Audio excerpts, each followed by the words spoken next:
Verbum Domini. No episódio de hoje veremos uma passagem bíblica muito conhecida.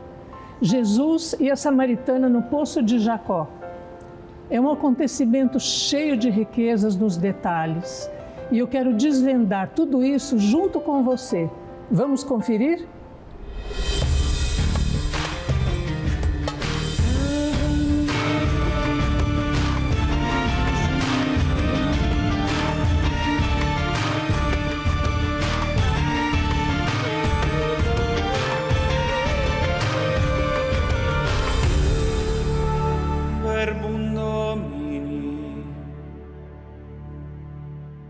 Jesus e a samaritana.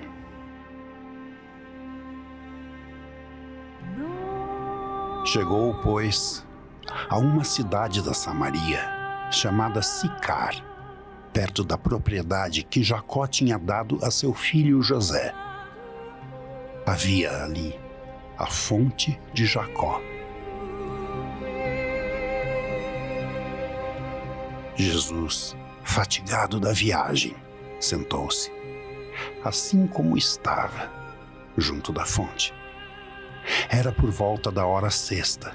Veio uma mulher da Samaria tirar água.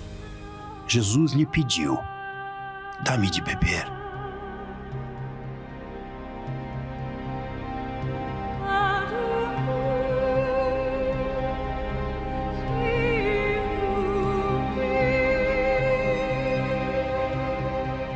Os seus discípulos tinham ido à cidade comprar comida. Então, a mulher samaritana disse a Jesus: "Como é que tu, sendo judeu, pedes de beber a mim, que sou uma mulher samaritana?" Os judeus, de fato, não se dão com os samaritanos. Jesus respondeu: "Se conhecesses o dom de Deus, e quem é aquele que te diz: 'Dá-me de beber', tu lhe pedirias, e ele te daria a água viva."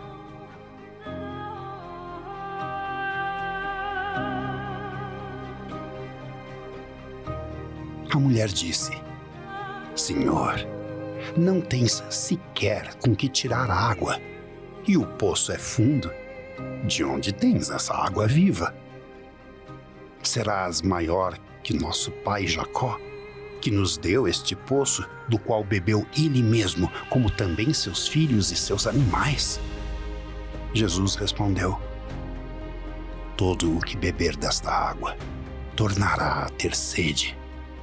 Aquele, porém, que beber da água que eu darei, nunca mais terá sede. Mas a água que eu darei se tornará nele uma fonte de água que jorra para a vida eterna." A mulher disse então a Jesus: "Senhor, dá-me dessa água, para que eu não tenha mais sede, nem tenha de vir aqui tirá-la."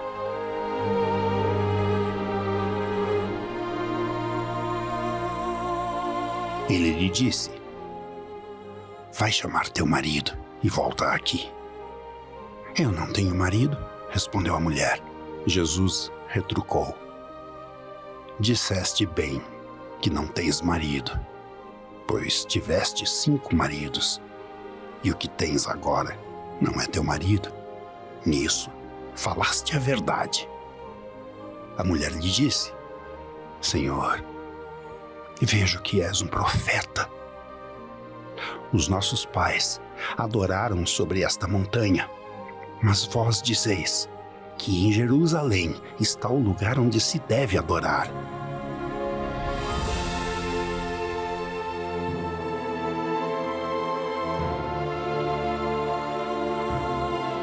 Jesus lhe respondeu: "Mulher, crê em mim. Vem a hora em que nem nesta montanha, nem em Jerusalém adorareis o Pai. Vós adorais o que conheceis. Nós adoramos o que conhecemos, pois a salvação vem dos judeus. Mas vem a hora, e é agora, em que Os verdadeiros adoradores adorarão o Pai em espírito e verdade, pois são estes os adoradores que o Pai procura. Deus é espírito, e os que o adoram devem adorá-lo em espírito e verdade.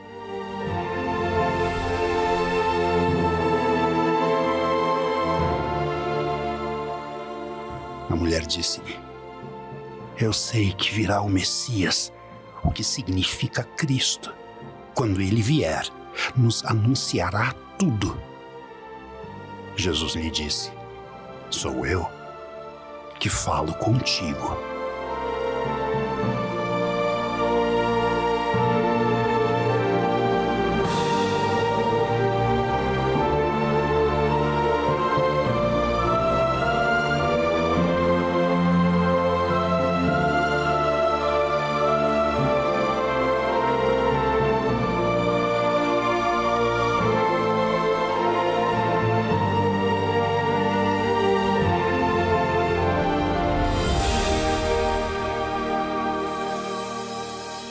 Observe a importância do poço, pois João faz questão de nos dizer que Jesus não vai apenas encontrar uma mulher junto ao poço.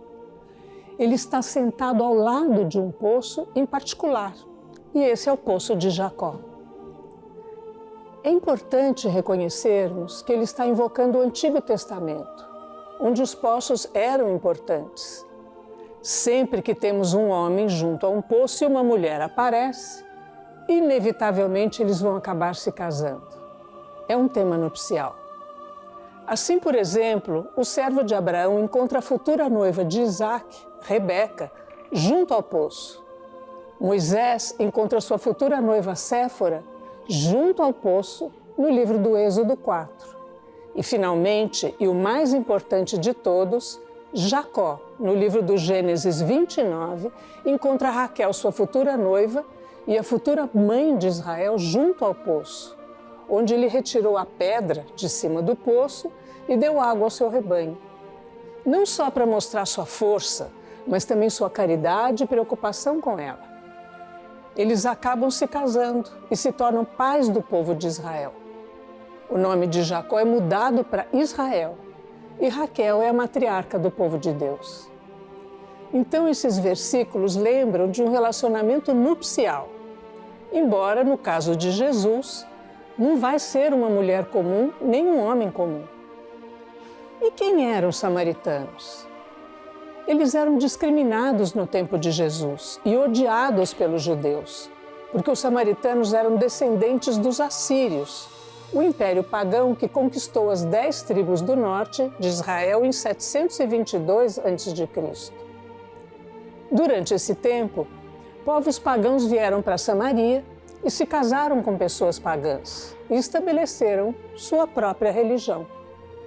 Eles até estabeleceram seu próprio templo no Monte Garizim e começaram a adorar o Deus de Israel, mas o fizeram à sua maneira, com seu próprio cânon particular das Escrituras, com seu próprio sacerdócio, e se tornaram assim uma lembrança perpétua para os judeus o fato de que as 10 tribos do norte foram levadas para o norte e dispersas.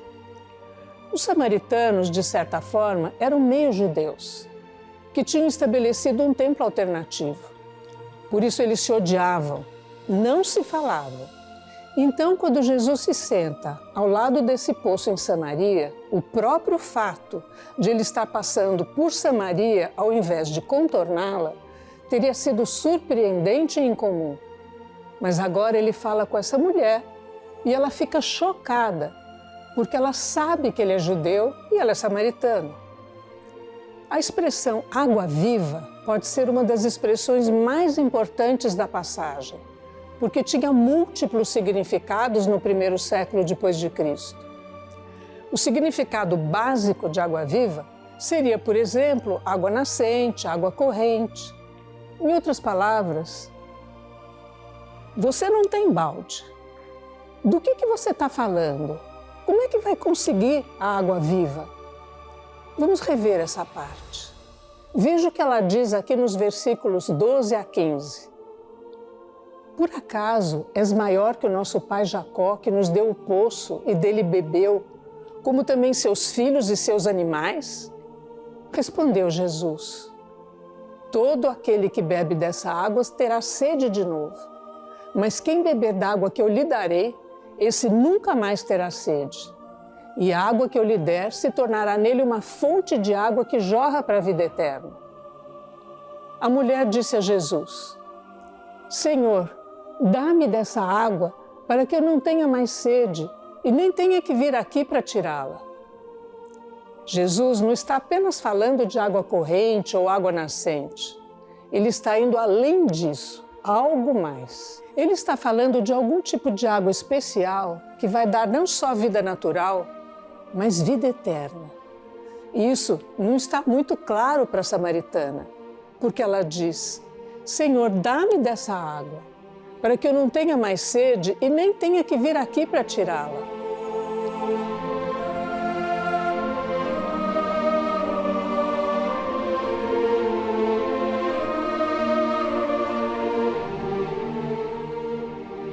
Na verdade, ela parece estar pensando em uma água natural que saciará sua sede.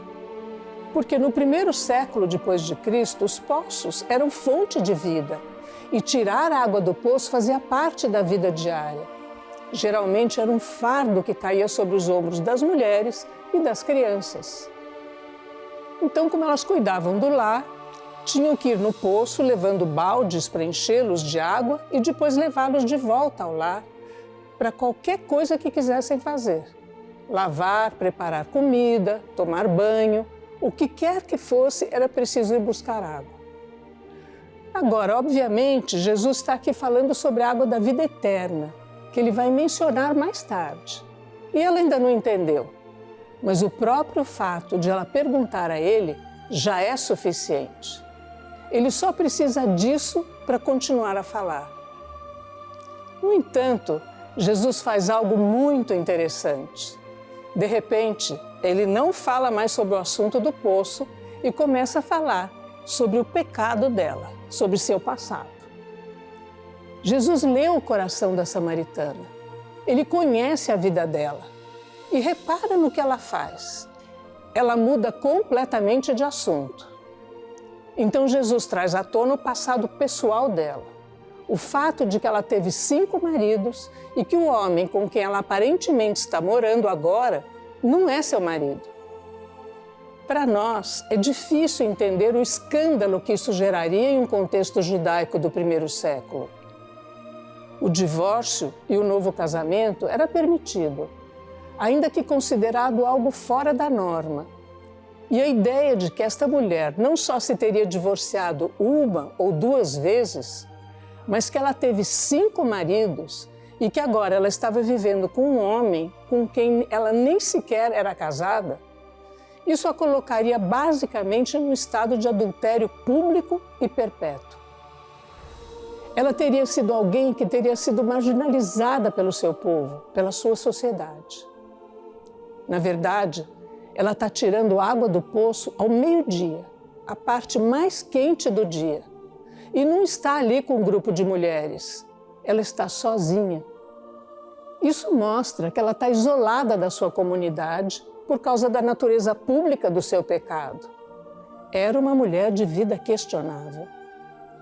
Jesus traz à tona esse passado pecaminoso e, em vez de falar sobre ele, a samaritana muda de assunto para o debate entre os judeus e os samaritanos sobre onde se deveria adorar, em Jerusalém ou no Monte Garizim, como os samaritanos acreditavam.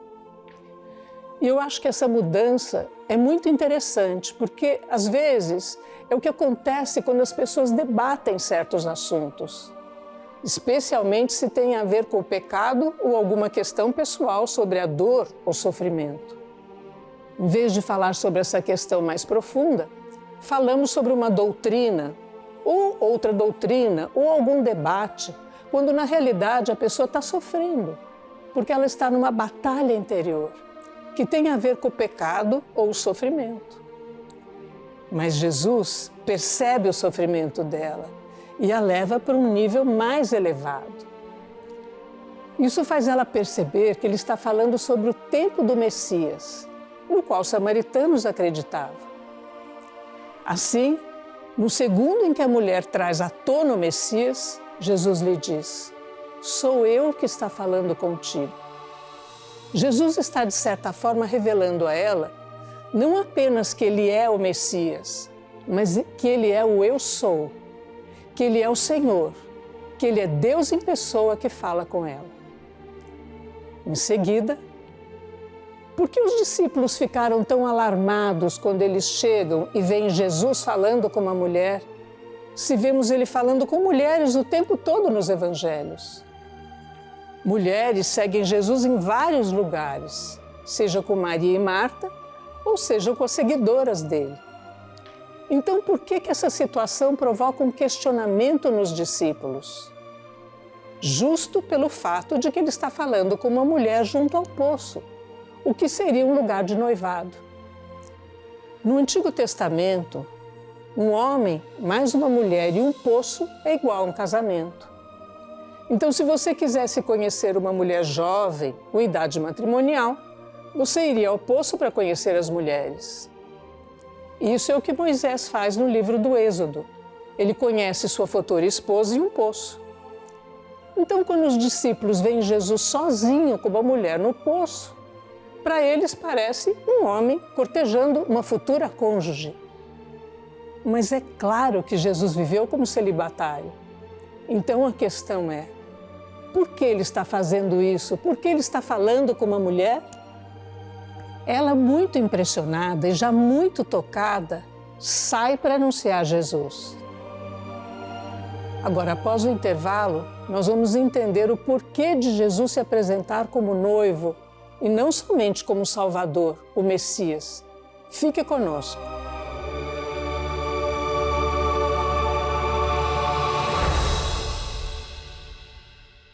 A TV Evangelizar também está no TikTok. Segue a gente por lá. Verbum Domini. Você está assistindo Verbum Domini, um programa sobre a Palavra de Deus com arte e cuidado. Hoje estamos vendo a passagem de Jesus e a samaritana. Um encontro no poço de Jacó que tem muito a nos ensinar. Eu falava antes que buscar uma mulher num poço era tradicionalmente para unir-se em casamento. Jesus com a samaritana é apresentado não apenas como Messias, não apenas como o Salvador do mundo, mas como noivo, o noivo divino. Esse evangelho de Jesus e a samaritana é uma espécie de cena nupcial revelando Jesus não como um noivo comum que vai se casar com uma noiva comum, mas como um noivo divino que veio especialmente para casar com toda a humanidade, através da nova aliança, no seu sangue. Os judeus tinham uma tradição de que Deus não era apenas o Criador, não era apenas o Senhor, mas Ele era o noivo divino e que Israel, seu povo escolhido, era a sua noiva. E que o relacionamento entre eles era tão íntimo, tão sacrificial e tão permanente que só poderia ser descrito como um casamento. E que um dia Deus viria e faria um novo pacto com o seu povo que lhe havia sido infiel. E que esse novo pacto seria um novo casamento, um novo e eterno pacto matrimonial entre Deus e a humanidade. Então essa mulher, a samaritana, é uma imagem da igreja, dizia Santo Agostinho, porque não é apenas uma israelita, ela é também pagã e por isso representa toda a humanidade em si mesma, tanto os judeus como os gentios, tanto os israelitas como os pagãos, que esperam a vinda de um Salvador para salvá-los de seus pecados, para salvá-los de seu passado. Então Jesus, o noivo, encontra essa mulher junto a um poço e, cheio de misericórdia, lhe oferece água viva. E a água viva era uma água que a mulher usava em seu banho nupcial antes do casamento. Está lá em Números 19. Era um ritual de purificação. Com água viva corrente, era basicamente um batismo, uma imersão na água, e então, ao sair da água, ela estaria preparada para o casamento. Por isso, quando Jesus promete dar água viva para essa mulher, ele está, de certa forma, convidando-a para se tornar uma noiva. E não uma noiva comum, mas uma noiva extraordinária, a noiva espiritual do noivo divino Messias, que veio em pessoa. E na cruz, ele vai dar sua vida pela noiva, a igreja, e do seu lado trespassado irá jorrar sangue e água, o sangue que dá vida e a água que purifica e dá vida. E quando é que cada um de nós recebe individualmente aquela água viva do Espírito Santo? No nosso batismo, pela água e pelo Espírito Santo para a remissão dos pecados. Então esse é o poder da água viva. Tudo isso é um casamento entre Cristo e sua noiva, a igreja, pelas águas vivas do batismo. Jesus vai ao poço, ele é o noivo que estende sua mão convidando-a. Portanto, os pecados dela não são impedimento para o seu amor, mas são um impedimento para que ela possa amá-lo de volta. Ela não nega os seus pecados quando ele fala sobre esse passado. Ela reconhece que ele disse a verdade. Ela não tenta fugir. Ela reconhece seu pecado. E é só isso que Jesus espera. Essa é a porta que se abre para que ele lhe dê o dom da salvação na água viva da vida eterna. Que se hoje ouvirmos a voz de Deus nos chamando ao arrependimento, a única coisa que não devemos fazer é endurecer os nossos corações e começar a duvidar que Deus tem o poder de limpar nossos pecados. Não. Pelo contrário, não importa o que você tenha feito, seja qual for o seu passado, Deus tem o poder de fazer brotar uma água viva da rocha de Jesus Cristo e limpar você desse pecado. Se você caiu outra vez, busca o coração que foi transpassado, a água viva que Ele te oferece na confissão e na Eucaristia. Agora oremos juntos. Deus, Pai de misericórdia infinita, queremos entregar nossa vida em Tuas mãos. Acolhe nossas faltas, cura nossas feridas, venha nos lavar com a água viva que é Teu Filho Jesus. Faça com que amemos ainda mais a Tua palavra e consigamos praticá-la. Essa samaritana somos nós também, parados no poço da vida, buscando tantas coisas para matar a nossa sede de amor. Aquece nossa alma com Teu Espírito e nos faça anunciadores do Teu Evangelho, do Verbo que se fez carne. Amém.